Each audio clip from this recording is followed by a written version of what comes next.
अभिभावकगण और प्यारे बच्चों, आज हम सब यहां पर लखनऊ के पूर्व सांसद, प्रदेश सरकार के पूर्व मंत्री और पूर्व राज्यपाल सर्वदेव लालजी टंडन जी की 28वीं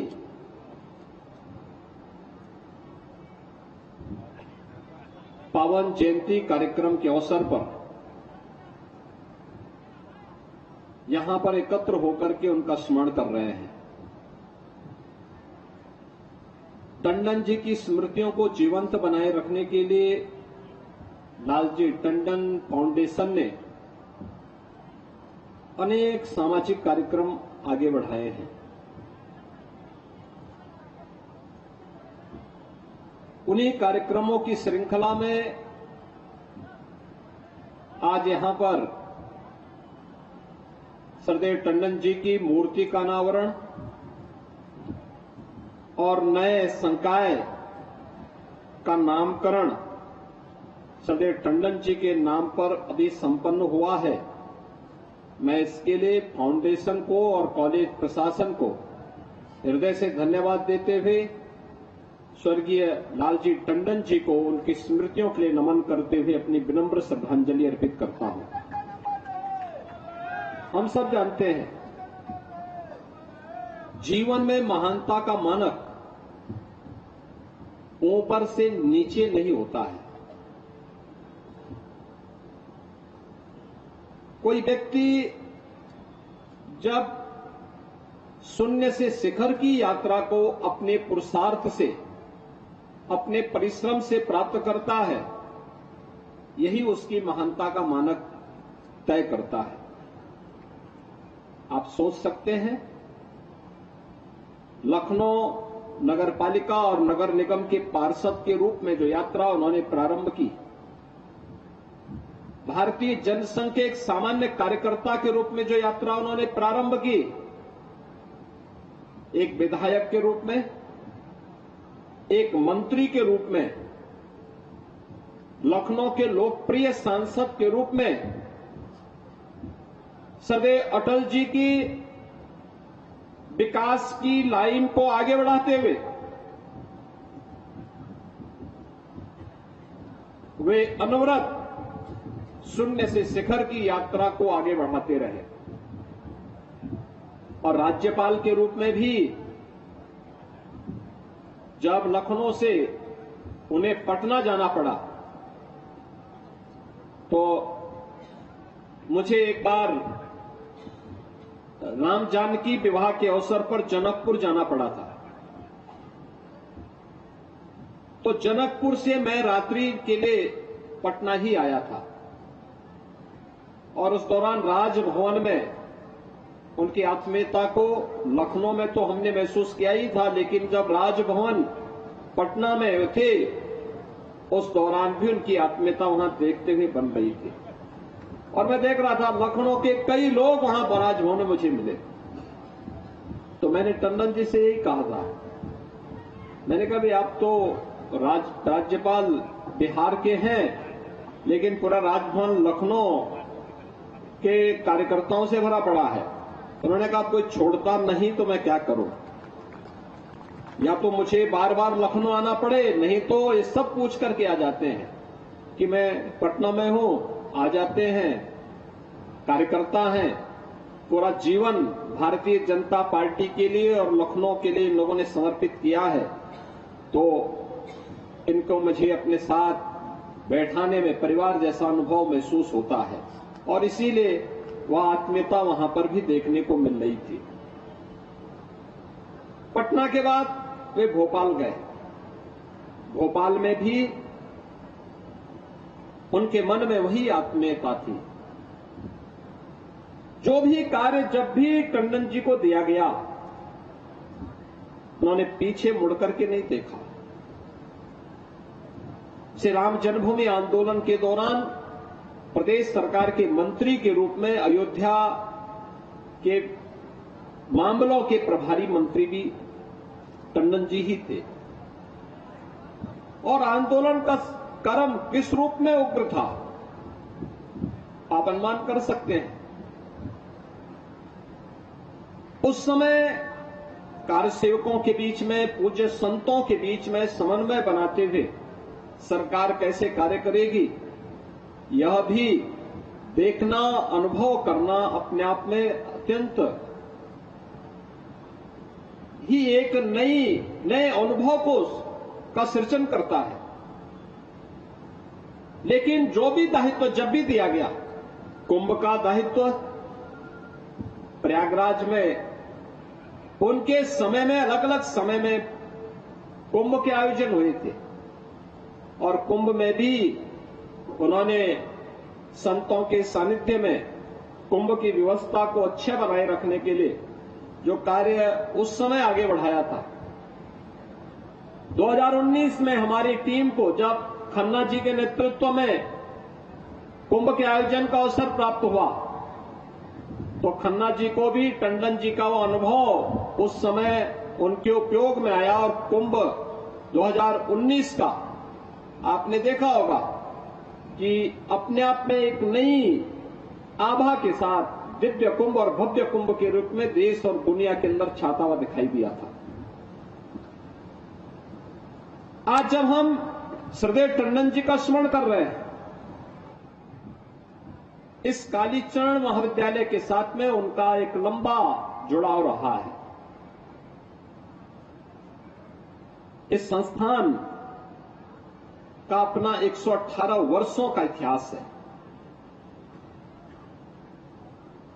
याद करिए 1905 देश की आजादी का वह समय, जब अंग्रेजों की कुटिलता के कारण इस देश के विभाजन की नींव रखी थी बंग भंग के माध्यम से, और आंदोलन चला था उस समय देश के अंदर। तिलक जी के नेतृत्व में देश आंदोलित था। बाद में तिलक जी ने इस देश को इसी लखनऊ में 1916 में एक आह्वान दिया था, एक स्लोगन दिया था कि आजादी मेरा जन्म सिद्ध अधिकार है, मैं लेकर के रहूंगा। लेकिन उससे पहले 1905 में बंग भंग के खिलाफ जो आह्वान हुआ था, एक और देश के विभाजन को रोकने के लिए आंदोलित था, स्वतंत्र था लेकिन आंदोलित भी था। दूसरी ओर कालीचरण महाविद्यालय और इंटर कॉलेज की नींव एक प्राइमरी स्कूल में 1905 के रूप में यहां पर रखी जाती है। यहां के कुछ महानुभावों ने इस संस्थान की नींव रखी थी। 13 आते आते ये जूनियर हाई स्कूल के रूप में, फिर इंटर कॉलेज के रूप में, फिर महाविद्यालय के रूप में आज विख्यात है। 5,500 से अधिक विद्यार्थी आज भी यहां अध्ययन कर रहे हैं। कैसे स्वनाम धन्य साहित्यकार और वैज्ञानिक यहां से निकले। स्वर्गीय श्याम सुंदर दास जी अपने समय में हिंदी गद्य के प्रख्यात साहित्यकार, इस संस्थान के पहले प्राचार्य के रूप में उन्होंने काम किया। बाद में पंडित मदन मोहन मालवीय जी उन्हें काशी हिंदू विश्वविद्यालय में हिंदी विभाग के विभागाध्यक्ष के रूप में देखे गए। अनेक साहित्यकारों को, अनेक वैज्ञानिकों को, अनेक समाजसेवियों को और अनेक राजनीतिज्ञों को जन्म देने वाला है शिक्षण संस्थान। लगभग 3 दशक तक सदैव लालजी टंडन जी के सानिध्य में रहकर के एक नई ऊंचाइयों को प्राप्त किया है। वास्तव में मेरे लिए बहुत चिंता का विषय होता है जब मैं अपने पुराने शिक्षण संस्थानों की जर्जर स्थिति को देखता हूं, और मैंने कई बार विभाग से कहा है और विभाग ने पॉलिसी भी तय की है। जब डॉक्टर दिनेश शर्मा जी विभाग के मंत्री थे तो उस समय इनके सानिध्य में विभाग ने इनके नेतृत्व में एक पॉलिसी भी तय की थी कि सरकार एक निश्चित मात्रा में अनुदान देगी इन संस्थानों को, कुछ प्रबंधन और कुछ सरकार। उस समय बहुत सारी संस्थाएं आगे नहीं आ पाई। हमने उसमें संशोधन करने के लिए कहा कि भाई प्रबंधन के पास सोर्स ऑफ इनकम नहीं है, वे कहीं से पैसा जुटाएं और 40% अगर आप 40 या 25% वे दे अलग अलग समय में, तो शेष धनराशि राज्य सरकार उन्हें उपलब्ध कराएगी नए भवन के निर्माण के लिए। और ये कार्यक्रम आज हम चला रहे हैं। लेकिन कालीचरण महाविद्यालय और ये कैंपस अपने आप को सौभाग्यशाली समझेगा कि स्वर्गीय लालजी टंडन जी ने यहां के भवनों को जिस रूप में बनाया है वास्तव में दर्शनीय है। उनके समय में मुझे यहां पर एक भवन के लोकार्पण कार्यक्रम में आने का अवसर प्राप्त हुआ था और तब भी मैंने देखा था क्या भाव है संस्थाओं के प्रति प्रबंधन का। अगर आत्मीयता का भाव हो जाए तो कोई भी संस्थान जर्जर स्थिति में नहीं होगा। शिक्षण संस्थान का जर्जर होने का मतलब क्या? ये चीजें दिखाती हैं कि हम अपने वर्तमान और भावी पीढ़ी के जीवन के साथ खिलवाड़ कर रहे हैं और मुझे लगता है कि किसी को भी इस बात की इजाजत नहीं देनी चाहिए। प्रबंधन उन लोगों के लिए आदर्श है। स्वर्गीय टंडन जी का व्यक्तित्व जो उन्होंने यहां पे कालीचरण इंटर कॉलेज और महाविद्यालय के लिए करके दिखाया, और ये इसलिए भी क्योंकि आजादी के आंदोलन का साक्षी रहा है ये कैंपस। उन चीजों को देखा है इन्होंने। याद करिए 1905 में बंग भंग के खिलाफ चला आंदोलन, तब नींव पड़ती है कालीचरण संस्थान की, विद्यालय की, प्राइमरी स्कूल के रूप में, और फिर धीरे धीरे करके junior high school, inter college, degree college. आज भी 5,500 से अधिक शिक्षण संस्थान, 5,500 से अधिक बच्चे इस विद्यालय इस संस्थान में अध्ययन कर रहे हैं। उसके बाद आजादी के आंदोलन के दौरान उत्तर प्रदेश ने जो योगदान दिया, लखनऊ का काकोरी ट्रेन एक्शन कौन भूल सकता है। पंडित राम प्रसाद बिस्मिल के नेतृत्व में चंद्रशेखर आजाद, अस्फाउल्लाह खां, ठाकुर रोशन सिंह, राजेंद्र लाड़ी, अनगिनत क्रांतिकारी पैदा हुए जिन्होंने देश की आजादी के लिए अपने आप को बलिदान कर दिया और उस लड़ाई को आगे बढ़ाने के लिए इस प्रकार की इन संस्थाओं का एक बहुत योगदान रहा है। आज इस स्मृति को यहां पर ताजा किया है स्वर्गीय लालजी टंडन फाउंडेशन ने, टंडन जी की इस भव्य प्रतिमा को स्थापित करके। टंडन जी की प्रतिमा जहां भी लगती हो अपने आप ही देखने में अपने आप ही नजर आने लगती है। टंडन जी कौन ऐसा व्यक्ति होगा लखनऊ का, उत्तर प्रदेश का, जो टंडन जी की स्मृति को जिसके साथ में जुड़ी हुई हो, जो लखनऊ आया है टंडन जी के साथ उसका संवाद जरूर रहा है, जरूर रहा है, किसी न किसी रूप में जरूर रहा है। एक सामान्य कार्यकर्ता से लेकर के शिखर तक की यात्रा, लेकिन अहंकार कहीं भी उन्हें टच नहीं कर पाया, कहीं नहीं। एक पार्षद के रूप में, एक कार्यकर्ता के रूप में जो यात्रा प्रारंभ की थी, वही सज्जनता, वही सादगी, वही आत्मीयता जीवन पर्यंत उनमें झलकती हुई दिखाई दी। और आज यही कारण है जब टंडन जी की स्मृति में कोई कार्यक्रम होता है तो उस कार्यक्रम में उनके प्रशंसकों, उनके शुभचिंतकों, उनके द्वारा बनाए गए कार्यकर्ताओं के मन में वह भाव, आदरणीय भाव सदैव बना रहता है। आज के इस अवसर पर मैं स्वर्गीय लालजी टंडन फाउंडेशन के सभी पदाधिकारियों को, खासतौर पर श्री आशुतोष टंडन जी को विशेष रूप से धन्यवाद दूंगा कि फाउंडेशन के अध्यक्ष के रूप में भी और एक योग्य पुत्र के रूप में भी उन्होंने अपने दायित्वों का कुशलतापूर्वक निर्वहन किया। एक पुत्र अपने पिता के लिए इससे अच्छा और क्या कर सकता है? पिता की स्मृतियां बनी रहे। हमने इससे पहले हजरतगंज में भी टंडन जी के नगर विकास की परिकल्पना को साकार करते हुए उनकी भव्य प्रतिमा को वहां स्थापित किया था।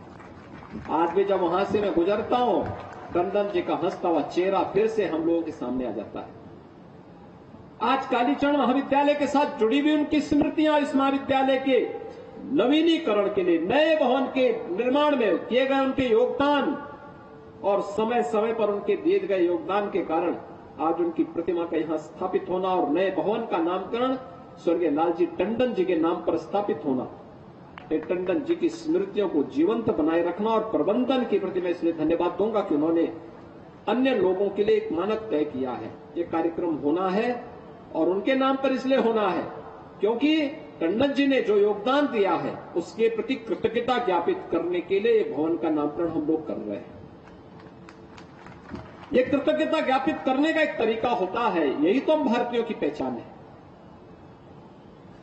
कि अगर किसी ने कुछ किया है, कोई उपकार किया है, उसके प्रति कृतज्ञता ज्ञापित कर सके और वह केवल एक औपचारिकता के लिए नहीं बल्कि मूर्त रूप से उसे स्थापित करने के लिए। मूर्ति उस मूर्तता का प्रमाण है, भवन का नामकरण उस मूर्तता का प्रमाण है। आज के इस अवसर पर मैं आप सबको इस बात के लिए आश्वस्त करता हूं और प्रबंधन से इस बारे में कहूंगा, जर्जर भवन है, आप एक बार फिर से उत्तर प्रदेश शासन की पॉलिसी का पार्ट बनिए। शेष भवन के निर्माण में राज्य सरकार भी सहयोग कर देगी क्योंकि राज्य सरकार की पॉलिसी है। हमने इसके लिए पैसा पहले भी रखा था, 100 करोड़ रुपए इसके लिए स्पेशल रखा था क्योंकि ये भवन अनगिनत महापुरुषों को जन्म दिए हैं। जितने भी हमारे पुराने 100 साल नहीं 100 साल 118 वर्ष पुराना इसका इतिहास है। हमने तो तय कर रखा है कि 50 साल पुराने जो भी भवन होंगे उन शैक्षणिक भवनों के लिए, चाहे वह गवर्नमेंट के होंगे या सरकार के द्वारा अनुदानित होंगे, उन सब के लिए सरकार सहयोग करेगी और उसमें सरकार अपना सहयोग दे रही है। अपना प्रस्ताव समय पर आप देंगे तो निश्चित ही इन भवनों के लिए सरकार से अनुदान मिलेगा, जनप्रतिनिधियों का सहयोग उसमें प्राप्त होगा और नवीन भवन में बच्चों को हम राष्ट्रीय शिक्षा नीति के साथ जोड़ करके अगर कार्यक्रम को आगे बढ़ाने में मदद मिलेगी तो बच्चों के मन में भी एक भाव पैदा होगा, तरोताजा होगा, एक जीवंतता रहेगी। अन्यथा जर्जर भवन के साथ बिठाना इन बच्चों के भविष्य के साथ खिलवाड़ करने जैसा होगा और इस दिशा में कालीचरण महाविद्यालय, इंटर कॉलेज और एक कैंपस सौभाग्यशाली है कि इनके भवन सभी नवीनीकरण को प्राप्त कर चुके हैं और भी अन्य सहयोग की आवश्यकता होगी तो राज्य सरकार इसमें, राज्य सरकार की पॉलिसी के तहत अगर आप आगे आएंगे तो निश्चित ही इसमें सहयोग प्राप्त होगा। मैं एक बार फिर से आज के इस अवसर पर जब उत्तर प्रदेश की माध्यमिक शिक्षा और उच्च शिक्षा या बेसिक शिक्षा में आमूलचूल परिवर्तन हुआ है, उस आमूलचूल परिवर्तन का माध्यम, समाज में परिवर्तन का माध्यम शिक्षा ही बन सकती है।